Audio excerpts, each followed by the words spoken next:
Welcome back, everybody. We are on the third video for the Facet series, which is going to be intelligence heroes. So let's boost your intelligence about these intelligence heroes by diving into their facets and when to take them and what I think about them. And without further ado, send us away. Wait, I'm the one doing it.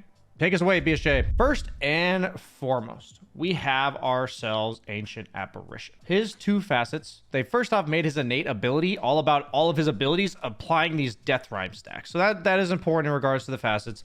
So his first facet is that Bone Chill makes it so that every stack that he applies of death rhyme, he will remove enemy strength, which for a hero that already kills you at a threshold of HP, that is incredibly useful. And if you compare that to exposure, which is that Cold Feet deals death rhyme damage to all enemies within 400 radius, that was actually the better facet, but what they did was they nerfed the shit out of it, and they made it so that Cold Feet exposure levels with your ultimate. So it starts at 0, then goes 150, then 300, then 450. So what the exposure gave you was farm speed. But now it doesn't give you farm speed at the time in the game where most heroes need to accelerate, which is pre-level 12, right? Once he hits level 12, sure, it feels pretty good, but what do you do as a core AA until then? And if you're a support AA, aren't you kind of griefing if you're like removing all this, like you could be removing all of this strength, but instead you're like trying to farm late game? So overall, I would say that Bone Chill is just strictly better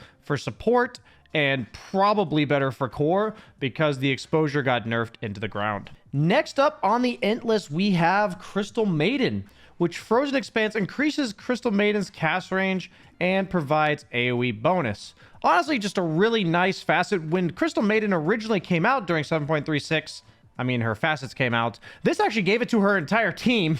Nobody knew that because it wasn't actually specified, but it was bullshit. But I still think it's a very solid facet. Overall, just buffs up all of her spells and her cast range. And then her other one, which makes it so that every time Crystal Maiden casts spells, it gives her teammates around her mana. So what I would basically say is Cold Comfort is really good if you have like a Leshrac or a Storm Spirit, a hero that give them mana and they will carry the fight. Otherwise, I'm 100% going for Frozen Expanse because it's just too feels good for Crystal Maiden. Next up, we got Death Prophet. So first we got Suppress, which applies the silence movement speed slow that she used to have prior to this patch. Nothing special. And the other one, Spirit Collector, makes it so that heroes that are dying globally, this is now globally, it's not just 2000 range, and it also includes allies. Those heroes will basically become spirits for Death Prophet that deal more damage than normal spirits. This is the one that literally everybody is taking because I feel like the silence doing a move speed slow really isn't all that great because usually by the time in the game that silences are relevant, like it just matters that they are silenced. It doesn't particularly matter that they also get slowed. Also, the last spell that Death Prophet ends up maxing out, so it's like 25% slow, like 15 minutes plus, while the Spirit Collector applies at every stage of the game. So unless they significantly buff Suppress, Spirit Collector is just strictly better. And Disruptor. So we got Thunderstorm makes it so that Thunderstrike strikes all enemies within kinetic field. It used to do this by default. See how it says no longer does that by default? I didn't even know that, by the way. Part of why Disruptor was so broken in 7.35, I guess. One of the many reasons. But the next one is Kinetic Fence, which makes it so that it's basically a wall. It's a Darkseer wall instead of a circle. It's kind of a meme, but you do have 2 charges, and I've seen it used once. The thing about these types of facets is, yeah, it's nice for blocking ramps and it's just a different spell, but overall you have to get used to using a very different spell and it's not strictly better. You know, it's kind of like with Lifestealer where you lost rage and you get unfettered, but you don't get the bonus HP. Unfettered has to be like 1000 HP better than rage. In this case, Kinetic Fence has to be better than Thunderstrike dealing all enemies within kinetic field. Like, it has to be better than kinetic field itself because the kinetic field is also buffing another spell. So that's kind of the issue with these types of things. Overall, I think you're pretty much always taking Thunderstorm because most people just neglect Kinetic Fence as a useful ability. And it doesn't synergize with Static Storm. It doesn't change your Static Storm shape. Your Static Storm's still a circle, but now your Kinetic Fence is just a wall. Very strange. And we got Enchantress. So we got Overprotective Wisps that whenever Enchantress takes more than 250 damage from enemy heroes, one wisp appears to heal her for 4 seconds. At max level, Nature's Attendants heal 16 heal per second. So you're effectively getting 64 heal in exchange for taking 250 damage. It is obviously over time, but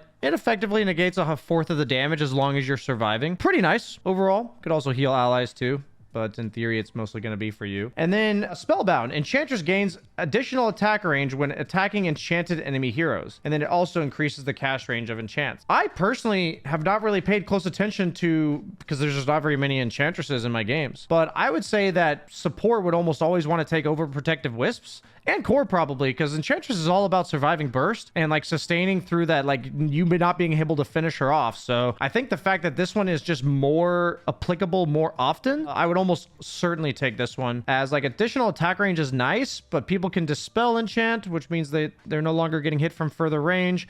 Early game, when they can't dispel it, you can't max both enchant and impetus. So yeah, I feel like there's really no stage of the game where this feels super powerful, but this will always be pretty nice in the early game and later on when you've gotten some tankiness items. And Grimstroke. So they removed Inkswell's ability to be activated manually and put it on a facet. And that part was pretty freaking broken because now it's a save on top of things. Like now it's like if you remove that ability, then the save is 4 seconds delayed or 3 seconds delayed. This just feels pretty bad. And then the other one is the curved inked path, fine art, which is cool, by the way. But I don't like that they did this to certain heroes. They removed parts of their kit. There was like Hoodwink they did this to. They did that to Death Prophet. They removed part of their kit and then put it in a facet. And if that part of the kit was broken, in the case of Grimstroke, you have to take it. In the case of Death Prophet, it wasn't that good, so nobody takes it. Yeah, this one's just Instigate 100% unless they significantly buff this one in the future. As you can see, Hoodwink, they got the same thing, like no longer provides these things by default. Now it gets these things by the facet. Same idea. Jakiro. So keep in mind his innate ability is Double Trouble, which makes it so that his attacks do half damage, but he attacks twice every time he attacks. So it's kind of cool against like Clockwork Cogs and Undying Tombstone and Phoenix Egg and all that kind of stuff. But basically his old shard Liquid Frost and his old ability Liquid Fire are his two facets. And then Aghanim Shard basically buffs them to do max percent HP per second on both spells, like no matter which one you've taken. Your level 25 talent is to get the other one that you did not take. And I tried Liquid Frost, and it buffs up the damage of all of your spells. Like, if you notice, his attacks and spells will do this much extra damage. It only does single target. It completely gimps your ability to do AoE damage, and also completely gimps your ability to take towers. I've seen a few people try Liquid Frost, and maybe I'm just ignorant or presumptuous about the fact that Jakiro is just meant to be a tower taker and meant to have really good wave clear. I know Dual Breath is okay, but it used to be where you Dual Breath Liquid Fire, you clear wave. But Dual Breath will not single-handedly get you the last hits. So, as a support, that's nice. As a core, that's nice. As both support and core, being able to take those early towers with a point or two in Liquid Fire. The attack speed slow in lane, really powerful. I feel like Liquid Frost is virtually untakeable, but I've seen people try it, and I only had to try it once to think that, so maybe they were just trying it the first time too. So for now, Liquid Fire 100% in my book. Keeper of the Light. So Solar Bind is granted by Spirit Form when the facet is picked, and then Recall is granted by Spirit Form. So basically, consider this for support, consider this for core. This is absolutely essential for core Kotl, and it might even be essential for support Kotl. I would say 90-10 taking this one, but maybe for a cool global strat of some kind, or just support Kotl in general, Recall could be very useful. But I feel like, at least at the high tier pubs, 95% of Kotls in the last year that I've seen have been core. So I'd almost certainly take Solar Bind. Leshrac. So let's just look at Misantropy and say it has extra explosions on Diabolic Edict, and they are applied faster, but it can't damage buildings. So same idea as Jakiro, to be honest. I feel like no matter what this one is over here, I'm taking this one because you're just removing a hero who pressures early towers that he can no longer pressure early towers. Like, what? This one's really nice though. Basically, it just makes it so his attacks restore mana, which is super nice. They did penalize it on creeps, but you're still getting mana. Like, you get like 5 mana every time you attack a jungle creep, which isn't much, but it's free shit, you know? It's free shit. We like free shit. Leshrac loves having mana. Like, that's all he cares about is having mana. So couple that with like mana boots and Akaya, and this hero farms really well. Just a little bit of an extra buff on his farm speed because you're just having that extra bit of mana. Lich. Keep in mind, his innate makes it such that he has no mana regen, and he gets mana by creeps around him dying. That's important to keep a note, but doesn't really have to do too much with his facets. So the first facet is that if the orb fails to find a new target to bounce to, it instead circles the previous target, and it takes that long to go away. So it basically has a linger point, and it makes it so that you're much more likely to get multiple targets with your Chain Frost, and it's a lot harder for them to just go, you know, when Lich throws the Chain Frost and it's a dud, he's like, oh, you know. I don't remember Lich voice lines. I just remember that happening because I've single ulted people many times as my support days when I started Dota. But the other one is Growing Cold. Grants additional bounces to Chain Frost and extends the duration of Frost Shield when these abilities kill enemies. So killing a creep adds 1 bounce, while killing a hero adds 3. Basically, I would say, how reliable is it that the opponent's going to be kept in place? Do you have stuff like Darkseer, Mars, AoE stuns like Earthshaker, something that's going to make Chain Frost reliably hit multiple units? If so, take this one. If not, take this one. That's exactly how I would view this. Lina. So they made it so Laguna Blade no longer supercharges by default. Then they gave it back in a Facet. Another one of these boring things to do, but honestly, with Lina, I think they applied it pretty well. So they buffed it, meaning it gives more Fiery Soul stacks than previously, which is nice. And the other Facet means that it's 60% of all of her nukes do 60% damage, which sucks, like 60% right up front. But over the course of the next 3 seconds, they all do 65% of the normal damage over 3 seconds. So that means every one of Lina's spells is 125 damage through 4 damage instances over the course of 3 seconds. So it changes a lot of matchups like TA, for instance, but also it's just more damage. It's 125% more damage, but you also have to be wary, like in lane, people can deny creeps easier because your nukes aren't killing the creeps. Your Q will one-shot range creeps level 4 with the first Facet, but it won't until over time, so people can freely get denied. So there are downsides to doing more damage. I've seen a little bit of both, but I've seen mainly slow burn, and I think the idea that more damage is good damage, like it makes all of your abilities slow over time, and they can technically dispel the damage over time, but it feels still very powerful to burst people with your Ags, even despite the damage over time. Lion. So basically, the mana drain dealing damage was put into a Facet. It was really strong when it did that. And the other one is Fist of Death. After casting Finger of Death, Lion becomes a melee hero who gets damage for stacks of using his ulti. This is about the biggest meme out of all of them. I think out of every Facet in the game, at least top 5 memes. I haven't seen this a single time. People have dreamed of it. I've come in to have people into my chat come and say, BSJ, you know, how many Fister Lions have you seen? And I've said 0. This is probably a good time with your friends. Play some, you know, have some fisting time with your friends, guys. Maybe in a party queue in an unranked game, this looks like a good meme. But overall, you're taking this one if you're actually playing serious Dota. Next, we got Muerta. My R, I can't roll R's. So we got Dance of the Dead, which is that basically by default, this used to do this, but now it's within the Facet again. Whenever a hero dies within range of the calling, the duration is refreshed. It expands, and another Revenant is added. Very nice for support Muerta for sure. The other one, and decent for core. The other one is that she can basically place an Ofrenda on the map. You know, you can have your first Frenda. Sorry, guys, I know you have friends.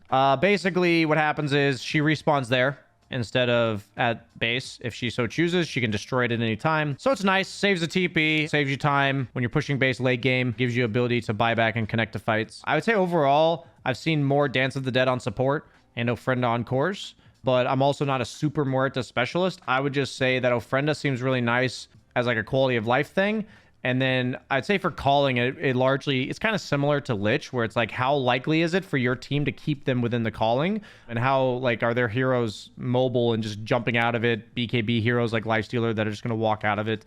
How deadly is your Dance of the Dead, or the calling that game? In that case, take Dance of the Dead. Otherwise, Ofrenda is like pretty reliably consistent in terms of what it offers you. Next, we got Nature's Prophet, which Sprout now heals health per second to allied units and buildings near the trees. So he basically becomes Treant Protector in regards to healing his buildings. And the other one is Ironwood Treant, which summons a 1 Treant, which they've buffed, by the way.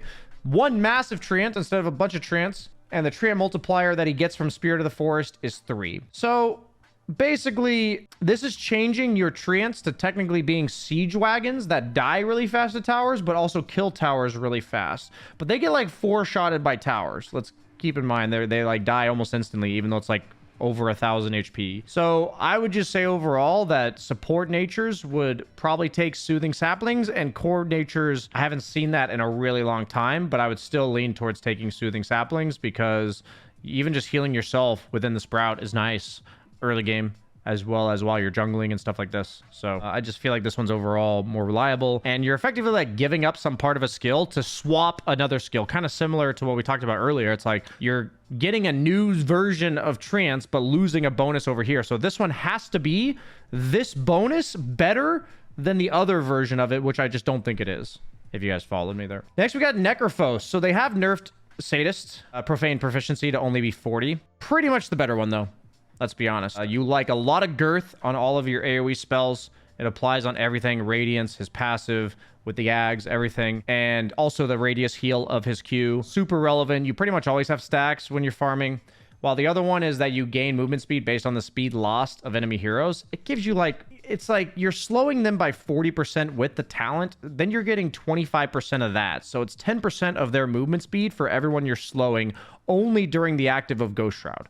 So... Profane Proficiency, pretty much strictly the better one, unless we see some serious number tweaks, even though they've already nerfed this one. And Oracle. So they have actually buffed the spell amplification to be 0.75% instead of 0.5. I did lose horribly to a Oracle mid last week with Phylactery, so definitely viable there. I would just say with 100% certainty that core Oracle goes Clairvoyant Curse, and support Oracle goes Clairvoyant Cure. Whether or not core Oracle is actually legit, because that game was kind of a stomp, not sure. But if you're playing core Oracle, this is definitely one to go, and it kind of makes it an interesting, viable strat to try, because Purifying Flames does a shit ton of damage. Outworld Devourer. So he's got Obsidian Decimator, which is when Essence Flux restores mana. It also increases Outworld Devourer's maximum mana by 4% for 7 seconds. The other one is that Astral Imprisonment and Sanity's Eclipse apply a mana allergy debuff, which heals Outworld Destroyer every time enemies spend mana. Mana heal 100%. I've pretty much seen everybody take this one. That's pretty much it. I've seen every single OD take this one, because at the end of the day, it's kind of like something you don't really have to play for. Like, same with this one, but it's just like Pugna Ward. It feels really bad to think about this debuff that's on top of you, and if you use it, like, OD's always had sustain issues. He always does a ton of damage. Overall, I'd just say Overwhelming Devourer pretty much every time. And we got Puck. So we have it so that Jostling Rift, when you silence them, it knocks them back or pulls them by the same amount when all cast. So it's a little bit of a miniature vacuum. I kind of saw the all cast used pretty cool with heroes like Sven, like AoE stuns and Alk. It's pretty cool. Forced enemy movement happens over 0.3 seconds and doesn't interrupt their actions. And then the other one is Curveball. I've seen Curveball a few times, but it also makes the orb way harder to use, I feel like. So it prone to fuck-ups, prone to a lot of misclicks. So you're either playing 10 or 20 games with Curveball in the attempt to master it, or you're sticking to like the standard Puck, with a little bit of spice on it, the fact that you can alt toggle it to be a vacuum rather than pushing them away. Overall, I'd say Jostling Rift is more reliable, but Curveball has some serious playmaking potential, and it cannot be understated that if you master it, it might just be strictly better. Pugna. So his two are that Pugna's ward restores health and mana equal to 25% of the damage that Nether Ward deals. Pretty useful in team fights. Overall, really nice. Like, as a support and core, he's always had a little bit of sustain issues. He always wants to kind of stand his ground and suck you to death. And the other one is Rewards of Ruin, which is every time an enemy tower is destroyed, doesn't have to be by Pugna, just in general, he gets 1.5% spell amp. So meaning like mid-game, you take all their tier 1 towers, you got 4.5%. Feels like this one's just better. Maybe core Pugna would like this one for late game, because after you take the tier 2s, you're looking at a 9% spell amp. But overall, unless you're core, this one's 100% better. And if you're core, I'm not even sure if this is worth it. But obviously it does scale as the game goes on. And we got Queen of Pain, which is gains bonus spell lifesteal that increases with proximity. So she no longer gets health from her Shadow Strike by default, and she gets a little bit of spell lifesteal on all of her spells, which is nice in theory. Pretty good. Nothing special. Honestly, a weak facet in terms of like if you compare to like some of these broken ass shit that some of these heroes have gotten. But the other one is that spell amplification is increased by 15. They've buffed it so you take less spell damage back, but it's 20% of the spell damage dealt is also dealt back to Queen of Pain. So this 100% requires you to buy like Dagon or Bloodstone or some spell lifesteal item that makes it so like ulting 3 people doesn't just insta-kill you. Which feels kind of bad to have to buy a new item, but also you get 15% spelling amplification. So I would think this build only would be good if you could fit like Mjolnir and Shiva's into your build, where you buy items that also give you spell damage, and then you have like a Bloodstone on top of it. So It's one of those facets you have to build around. And this one just seems like the more reliable, like, play normal Queen of Pain that we've known forever. But if someone comes up with, like, a really cool timing build that works with it, like Witchblade into, you know, BKB, Bloodstone, Shiva's Mjolnir, you know, something like this, this build could be pretty cool.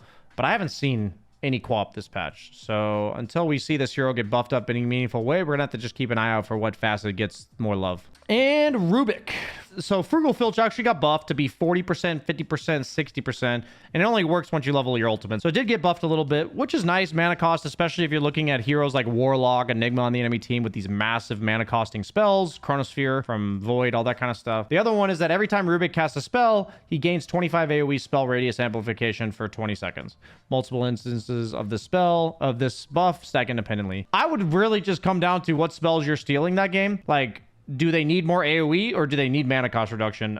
Rubick seems pretty straightforward. Like, you look at the spells of the enemy team and what would be more impactful between the two of these. Definitely a situational facet choice. For Shadow Demon, we have Promulgate, which is Disseminate. When applied to an enemy hero, they lose 15% of their current health, regaining half of it over the effect is lifted. If the target is an ally, their current and max health are increased by 15% instead. Pretty nice utility overall. Weird ability to use, kind of like the most unsung ability of Shadow Demon. While the other one is Shadow Servant. If an enemy hero is killed by Shadow Demon or dies within 1500 range of them, an illusion of them is created. The illusion deals pretty minimal damage depending on the current level of disruption, and the illusion disappears when the hero is created from respawns or Shadow Demon dies. This one just seems overall more reliable. Like, you just kind of exist. You don't have to worry too much, right? You get a kill in lane, you get an illusion, right? If you get a kill in a team fight, you might have an extra few illusions. So you got to be ready to micro them, I guess, and like use them to maximum efficiency. But overall, I feel like Shadow Servant is just more reliable and it applies all the time. It's kind of like Death Prophet's Spear Collector, where every time somebody dies, you're just getting a little bonus. That's just easier to make use of than something that's like situational of making sure you use it on allies and all that kind of stuff. Just complicates a spell, I think, too much. Shadow Shaman. So they have nerfed the shit out of Cluster Cluck. It no longer provides you with bonus movement speed, but it still is a basic dispel on a teammate, which is incredibly powerful, especially when you're following somebody around early game against like a Nimber Spirit Chains or like an Orchid or a Witchblade. Silences. Basically follow somebody around all game with this, and it's just nice to, it's like a manta that pig pole. It's like a pig pole manta, right? Meaning like you hex yourself, but you get a dispel. Overall, I think Cluster Cluck is just strictly better because it turns your hex into a save, but it does mean you have to be careful of like when your teammate and an enemy are on top of each other consensually, that you accidentally hex your teammate and this is like late game, like instead of hexing the core hero on the enemy team that you need to bring down. So consider there is potential backfiring there. And we love one massive snake. You know, we don't all need to take 10 snakes at once. We would like just one massive snake. So nothing wrong with this. But overall, I do feel like the Cluster Cluck just has a little bit too much utility, despite getting nerfed into the ground in 7.36b. Silencer. Irrepressible. Kind of reminds me of Beyonce, Irreplaceable. Silencer cannot be silenced. Kind of seems like a nice meme with Mask of Madness core Silencer, and maybe you're against certain heroes that try to silence you. Overall, haven't really seen this one taken and been like, wow! I've seen it a few times, but it just, I just didn't see it have any impact. I don't know, like they're just not going to buy silences against you, I guess. Like if I'm going to see a silencer with Irrepressible, I'm just not going to buy an Orchid. Maybe if I'm against like a Skywrath Mage, I would take it, knowing I can not be silenced, or a Disruptor or something like this. But unless they have like a key spell that's going to prevent me from using Global, I just won't use this one. Otherwise, Reverberating Silence just seems strictly better because this hero is countered by Dispels.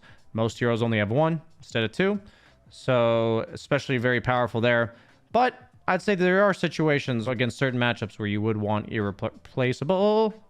To the left, to the left. So we got Skywrath Mage, Shield of Scion. Whenever he damages an enemy hero with one of his abilities, instance of magic damage grants him a stack of magical damage barrier. And then the other one is whenever Skywrath Mage damages an enemy hero with any of his abilities, each engine of magic damage reduced all of his ability cooldowns by 0.1. This seems good, but in theory, it just looks really bad. Like it just doesn't feel impactful. I've heard multiple people say the same thing.